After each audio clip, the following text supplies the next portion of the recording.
Ladies and gentlemen, I'm standing with our winner today at Rhinelander, Cooper Dendel, and Stella, brand new puppy here. It's not Cooper's puppy though. No, but I love puppies. Who doesn't love puppies? Cooper, this is two in a row for you. Yeah. And the race means nothing at this point. There we go. Stella.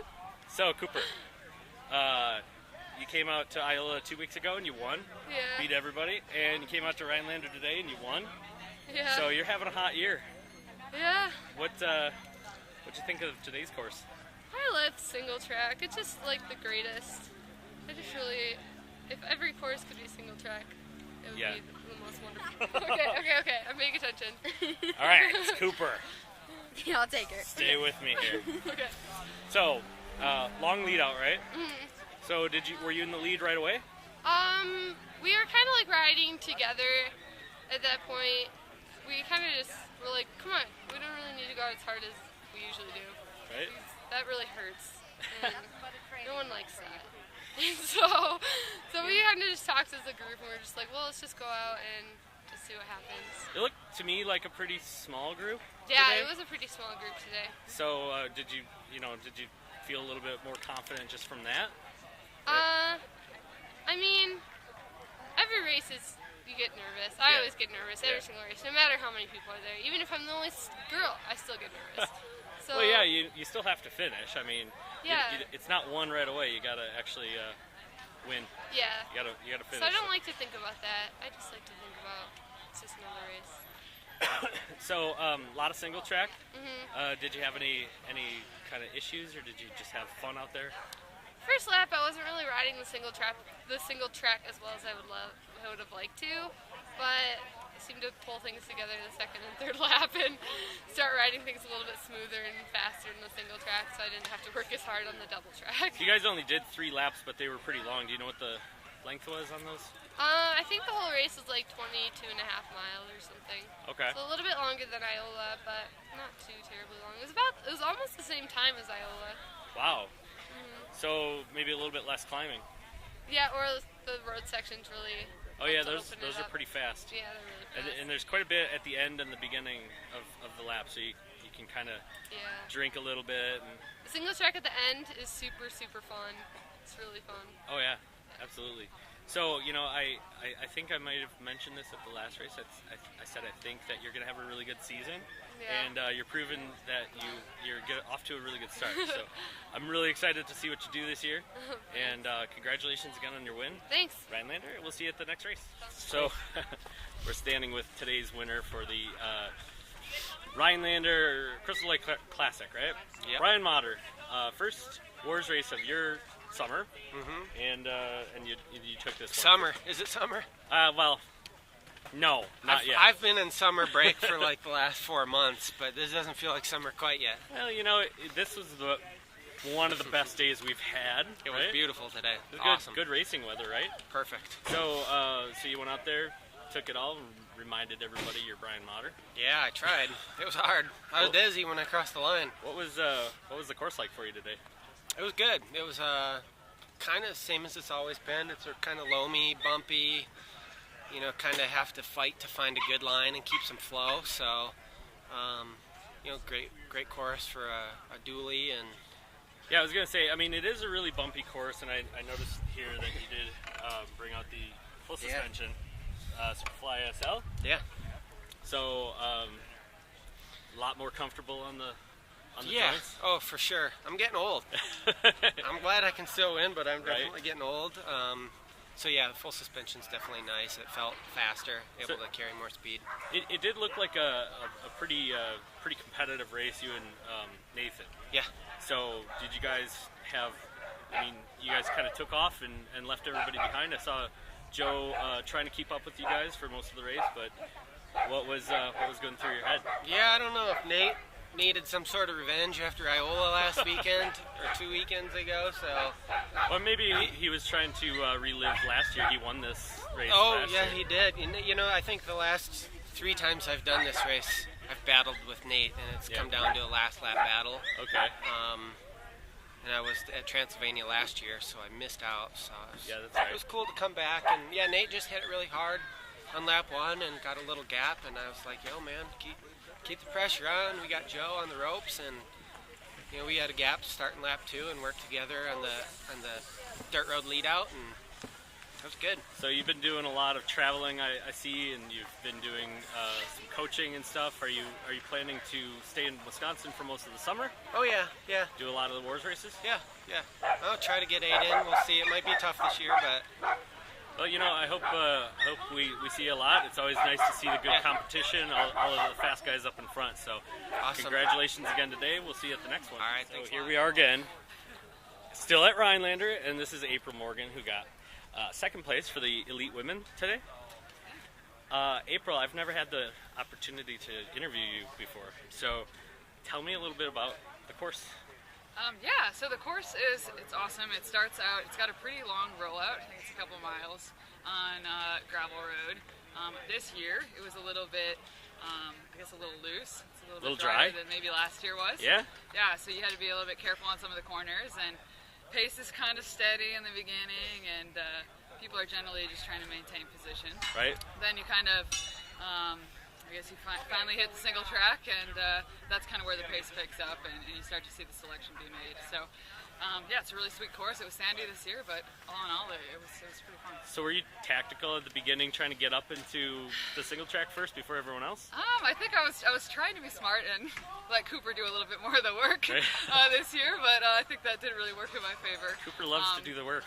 Yeah, so she's usually willing to volunteer. So, yeah, I was second entering the single track and right on her wheel. So you pretty much stuck there right through to the end, right? Yeah, so I stayed in pretty much second for the majority of the race. I was pretty close to her probably for the first 20 minutes or so, and then I kind of had a couple of screw-ups, run off course a little bit. Gotcha. Yeah, and then I kind of lost her. And okay, so that. You didn't see her. Were you riding with Corrie behind you? Yeah, so I kept thinking I know how strong of a rider she is, especially in power sections, and so I kind of always knew that she was right back there. Right. We didn't mix it up a whole lot. I said, well, that was kind of boring. I kind of felt like I rode by myself for a lot of the race, but I always kind of knew that she was back there, and that kept me on the throttle. So you're just trying to shoot for Cooper. Yeah, I could see her for most of the first lap on climbs, and I kept, I think I rode pretty even pace, and I was hoping that maybe she would, I don't know, I guess she did miss a hand up, but it didn't really hinder her performance. She's coming out with the big guns this year, so she's definitely hard to keep up with, but you did a phenomenal job today. I'm glad that I got to have the chance to interview you, and hopefully we'll get to do this again. Alrighty, thanks so congratulations much. again on your finish. Ladies and gentlemen, I finally found our second place finisher for the Elite Pro Men's race for Rhinelander here. Nathan Guerra, congratulations. That's your second place for the season. Yeah, it was a good race. So I hear from the other guys that this is your type of race, right? It's kind of suited my way. A little bit. A lot of single track, and I know single track. That's good. There's not a lot of climbing, which is more me. Okay. Yeah, single track plus climbing is that's prime for me. Right. Gotcha.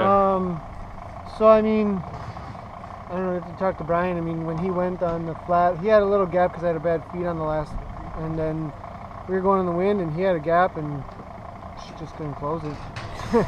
Yeah, well, Joe said that you were ridiculously fast in the single track, and I know he was trying to close that gap. So you guys kind of gapped each other. Yeah, a little right bit. off the bat. Yeah. So you and Brian pretty much most of the race were together, right? Yeah, I just kind of wanted it to be hard the whole race. Yeah. And I think that was Brian's plan as well, actually. And so I just first hill, went up it, got up in front, and then hit the single track, and just didn't really hold up until we. I was thinking about holding up at about the halfway point, and then Brian said, "Pressure's on." I heard him say that. I was like, "All right, keep it moving." And I burned a pretty good match, I think, that lap. And then she tried getting me to come and pull on the second lap. I was like, "Man, I'm toasted right now. Just let me." I did a little bit of work, and then the whole third lap, I pretty much pulled the whole third lap. Gotcha. And then things kind of got goofed up on the flat over here, and Brian had a little gap. I needed the wheel at that point. It was just a bad time, and there it goes. Well, hey, there's nothing wrong with second. No, it was great. It was a really good race, and Brian's going really good right now. Yeah, he's strong. Yeah, so it's really happy with it, and it's always good to battle with him. It was pretty epic out there. So hey, if anybody's wondering what all that commotion and noise is, it's Nathan's mechanic. Nathan's own mechanic trying to back out of here. He's doing a little video bomb with his big old Sprinter van. Well, congratulations again on 2 good races in a row. Yeah, it's and awesome. Two good podiums and some good WORS cash in there. Yeah. And we will see you again at the next race. Yeah, for sure. That's local for you, right? Yeah, that's a good one for me. So I think it's local to Joe Maloney too. Yeah, so. it is. That's a single track plus the climb. So we'll see how that goes. Well, I guess we will have to wait till the next episode. Yeah, for sure. Thanks. Congratulations again. Yeah. So the third place lady for today in the Cat 1 race, at least at Rhinelander, is Corrie Osborne. Congratulations again on your finish. That's 2 races in a row for you on third place, right? Mm-hmm. So what'd you think of the race today? I was really glad I had my full suspension bike again. That's what I've heard. The single track was really rough, and the rear suspension really helped a lot. Yeah, it's definitely a technical course. I mean, it's a real mountain bike course out there. What was your plan of attack? I tried to draft people in the single track this time to follow people who had better lines than I did. Yeah. Were you drafting a lot on these open leadouts? I know there's quite a bit of fire road that kind of leads into the real meat of the race. I didn't try and draft a lot there. I mean, I come from a road background, so. Okay. That's right. That's like, cyclocross and road. That's your thing, huh? So it was probably pretty dry for your likings. Mm-hmm. I know it was really dusty out on the leadouts. Did you were you in third right from the beginning? Did you kind of maintain that position the whole race? I was trading off with the lady who got fourth for a while. Where I would lead on the flat, straight, wide sections, and she'd lead in the single track. So that was very helpful. Okay. So so this is like I said, two races in a row where we've come in on the podium position, and last year I don't think what was your category last year? I was a Cat 1 junior. Okay, so you were a junior last year. So this is your first year in the official Cat 1, pro women or Cat 1 women's. So it sounds like you're off to a really good start. I'm really excited to see what the rest of the season is going to have for you. I am too. Congratulations! Congratulations again on your finish today. We'll see you at the next race. Thank you. Joe Maloney got third place today. Crystal Lake Classic in Rhinelander. Awesome race today. Last time you got your first victory. This time you had a couple of guys that were a little bit quicker, but you still had an amazing race, and you looked really, really fast out there. Tell us the difference in this course from the last race. Well, this course is a lot less climbing for sure. Yeah. And it's a little more tactical because you have the single track sections are longer, and that was sort of where I made my mistake was on the first lap. Nathan and Brian. It was Nathan, Brian, David Fladden, and then myself. And Nate just punched it, and then Brian went with him, and David and I just couldn't keep up. And I was able to get around David in a section, and then I just couldn't close the gap down. So the single track sections are just that long. Right. So you would have liked to get into the single track a little bit higher of a yeah. place. Well, it was Nathan goes to the front, and I'm thinking, okay, it's like things are starting to happen, and you could tell he was riding well. And single track is his game, right? Yeah. I mean, I don't know how he does it, but he's so fast in single track, so you always got to watch out for him, especially on a course like this that has so many sections. So that spread out a gap a little bit. Yeah, it opened up about a 10-second gap. Okay. Between. So that's hard to close. Yeah, and once I tried to go, once I got around and once I started trying to close in, and grab the throttle, I just couldn't pull it back. They were saying they were full gas, I was full gas, and the gap was holding. But then I started to get tired. Yeah, that'll happen. I know, the last, maybe last mile or so of the race is pretty flat and just full speed, right? Yeah. And I saw you come through, and you were just trying to make up that time. Yeah. But unfortunately, I saw Brian and Nathan come through battling with each other before that. Yeah, so. well, when they were working together, I could tell for the first couple laps. So it was, having those two guys working together, when those two guys work together, like you have to be. Like I'd have to be on my greatest day to pull back one of them and to pull back both of them. That's a big challenge, but I didn't give up, and I think it wasn't until the last lap that I started looking behind me, and both those guys, Brian and Nate, were on good form and riding well, riding smart. So well, you know, the good news and what I'm seeing out of this is you're consistently getting these top finishes, even though. You didn't win it like you did last time. Your podium, you're in third spot, and compared to last year, you're having a really good start to the season. So I'm still very happy with it. So this is going to be a really awesome year. I'm really excited. Yeah, well, I think Nate and I will now be tied for the overall lead, so that'll be fun. Yeah, that's his second place. Yeah, and you got 1 and 3. So yeah, I think so it's a 5-point difference for the first top 3. So awesome. Yeah, we should be tied now. So. Well, hey, next race will probably be a tiebreaker, so let's see what happens there. Congratulations again on your finish today. I think you have an award to go accept. I think I got to go, yeah. So we'll see you at the next one.